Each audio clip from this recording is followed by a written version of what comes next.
Welcome back to Odooistic, your go-to channel for Odoo tutorials, tips, and deep dives into new features. Today we are exploring an important change between Odoo 18 and Odoo 19, how SQL constraints are defined. This update makes constraint definitions cleaner, more Pythonic, and much easier to extend. Let's break it down. In Odoo 18, constraints are defined using the SQL constraints attribute. They're stored as a list of tuples, and each tuple looks like this. SQL constraint uh, is equal, and then we can see unique name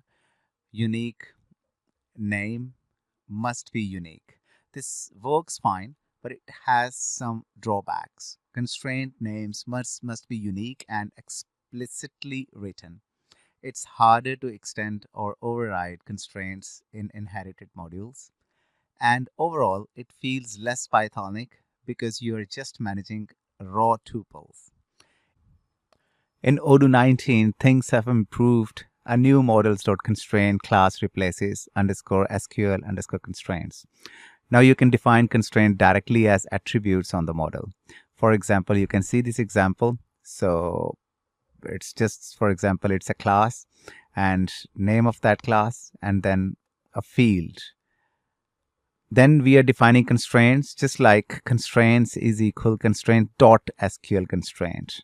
Same like directly as attributes on that model. And then we are defining unique name must be unique.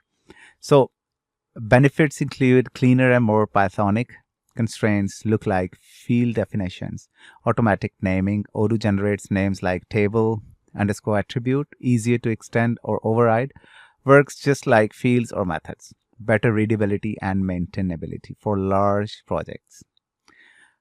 In the backend, Odoo 18's ORM just collected raw tuples and applied them at init or update. But in Odoo 19, each constraint is now an instance of a class. This gives us more flexibility like get underscore definition. So this method is retrieving SQL string. Apply underscore to underscore database. Syncs with DB, dropping or re-adding if needed. This method is doing. Easier future improvements for advanced validations and dynamic constraint handling. So why this matters? So why should we care about this change? Readability. No more long nested tuples. Constraints look like regular attributes. Maintainability. Easy to find and override in inherited modules. And extensibility. Odoo can enhance constraint handling in future versions without breaking existing code. So if we summarize this, Odoo 19 is moving towards a declarative Pythonic style for database definitions. This makes constraints more structured, discoverable, and future-proof. What do you think of this new approach? Please let me know. Will this take your Odoo projects easier to maintain? Let me definitely know in the comments below. Thanks for watching. If you enjoyed this breakdown of Odoo 18 versus Odoo 19 constraints, don't forget to like, share, and subscribe to Odooistic for more deep dives into Odoo development.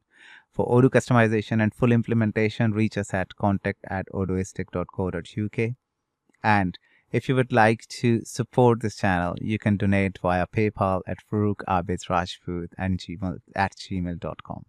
See you in the next video. Take care of yourself and family. Ta-ra.